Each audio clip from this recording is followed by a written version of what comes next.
Bonjour mes amis! How are you guys doing today?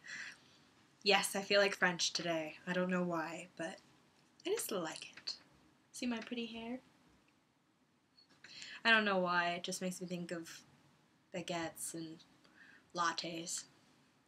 But speaking of lattes, guess what today was? Bum bum bum bum bum. Today was my first day at the coffee shop. So, my little sister should be very happy that I am on my way to becoming a full-blown barista with dreadlocks and blonde highlights and beanies and, you know, overdone makeup and low... Well, I really don't have to change my clothes very much, but my hair might just be a little bit different. I don't know. Maybe I'll look it up and see. As for right now, I have just gotten back from a walk because I like those things. I've been out since early this morning. Today I had a oil change done on my car, along with a, I don't know what it's called, it's like a systems blush thing, where they just clean out all the grout that's in all the little parts and everything to see if that'll help the car run better. If it works, then wonderful. If it doesn't, I get my money back. So it's just as good, right? I did drive it around after. I drove it, let's see, where I was to my new coffee shop was about 20 minutes to a half an hour drive on the highway. And I did fine there, with a couple snags. So I'm observing this as it goes. Thursday and Friday are going to be the main event because that'll be when I drive from here to Hudson 2 days in a row. And if it messes up then I'm getting my money back. Just saying. No, I met some really great mechanics as far as I know. They were really nice. They answered all my questions. And all the ones that they were legally obligated to. They couldn't answer certain things because they're not a full-service shop. They just kind of top off your liquids and do tire rotations and stuff like that. They told me to go to certain other places. This one guy recommended somewhere in New Hope. So I might just try that place out. I'll at least go. Maybe even when I go and see one of my friends. If I can figure that out. Dan, I really can't figure out a proper time of day. He works during the day. I work at odd times. So, when he works and I'm free, doesn't work.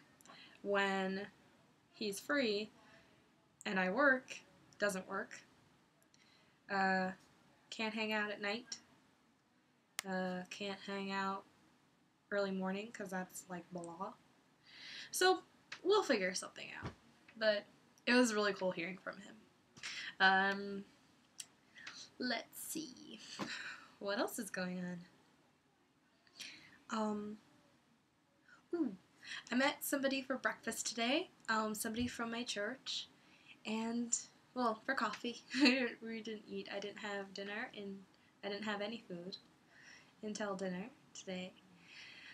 But anyway, we met for coffee, and I got to watch the production side of things, which is really cool. We're working out some kind of a volunteer system where I can help out with that, so I might not be able to do so I'm not going to be able to do the internship right away, but if it works out, then I'll be able to do volunteer stuff for, I don't know, video broadcasting sort of things, and maybe creative media, and maybe some other things, and just kind of get to know the schedule and get to know the people there. So fun. Oh, it was so fun. I don't know, like, I got to see some people again that I met at the internship question and answer session. I won't name names, but if you see this, you know who you are. Love you. Great job, and I am looking forward to Sunday to see what goes on. Also, let's see, what else?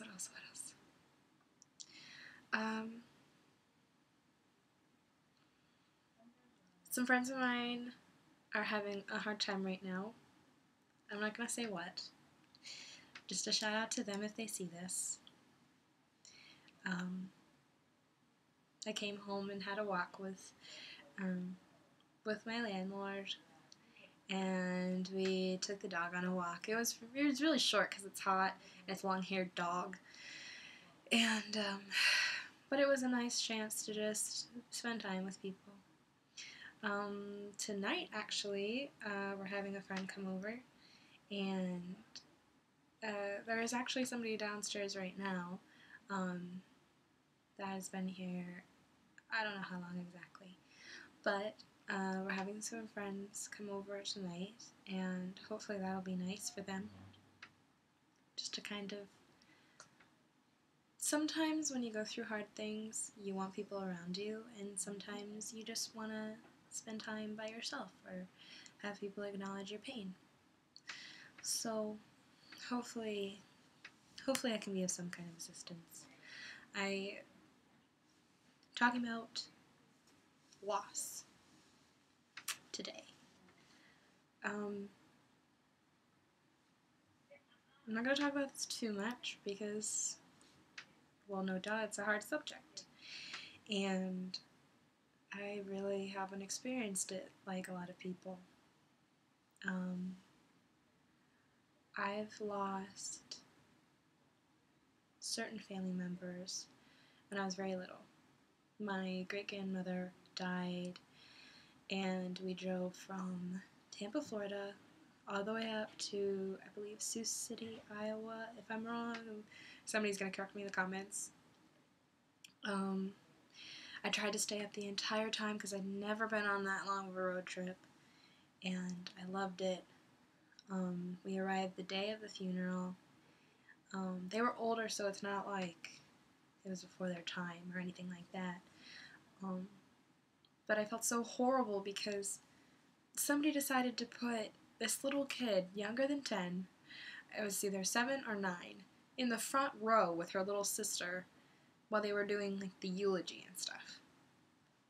I mean, even at that young, I loved my great-grandmother. I didn't want to just fall asleep at her funeral. I knew that was disrespectful. And I would just, like, kind of nod and fall asleep, and then I'd wake up, and then I'd nod and fall asleep, and then I'd wake up again. Very bad situation. But nobody seemed to mind because I was that little, so. But I don't really deal that well with loss. I don't really deal that well with a lot of things. A lot of the time people think I do. And I had a conversation with one of my friends on Facebook the other day about how sometimes people don't think that, well, it was told to me, expressed to me by one of my male friends, that girls don't feel as much as guys do. Which, in literature and stuff, it almost seems the opposite. But, and making my point, he was saying that he believed that girls can just kind of cut things off and keep going and just sort of walk away on their merry road to life and forget about their ex-boyfriends or family members or friends they've had forever. And I just wanted to talk about that too, just to kind of explain myself.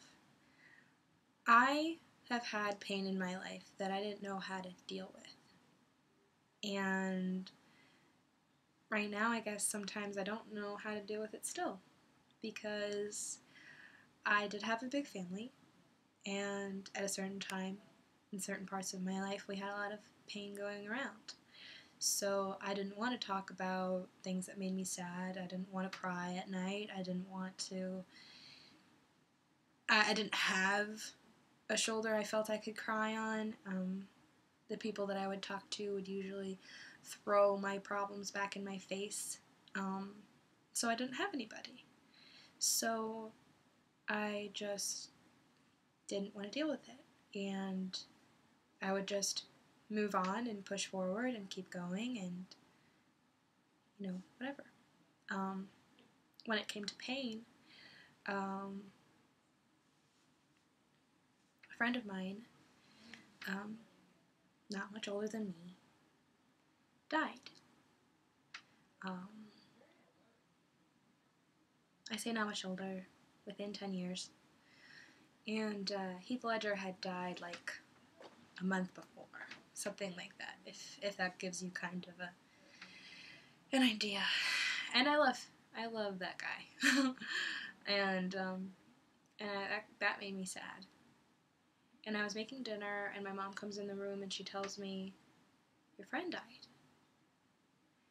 Old family friend. We hadn't talked in a while, but she had to stay with us for a time when a couple years before she was having some heart problems, and she died. And I was making dinner, and I ask my mom, I say, was she a Christian? She says yes. My mom's about to cry. And I say, okay. And I just kept making dinner. I didn't think about it. I said, praise Jesus, she's in heaven. And I just kept going. I didn't cry for a year and a half.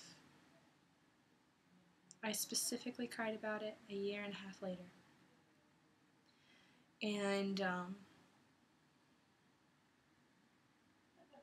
that was really tough.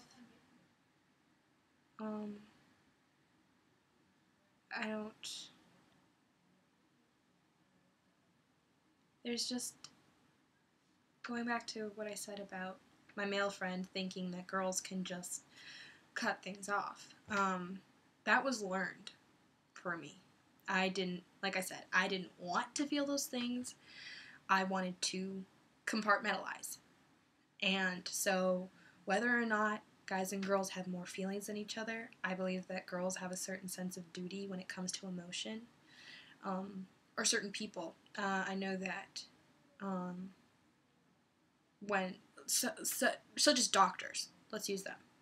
Somebody comes in, they're in pain, okay? They're bleeding, all these different things. They're in pain, and they say, doctor, stop the pain. The doctor's first decision is not to stop the pain, it's to stop the bleeding, okay? It's to stop the life-threatening thing. The pain is going to be there for about, depending on how deep the wound is, for a while. So the pain is not to be empathized with.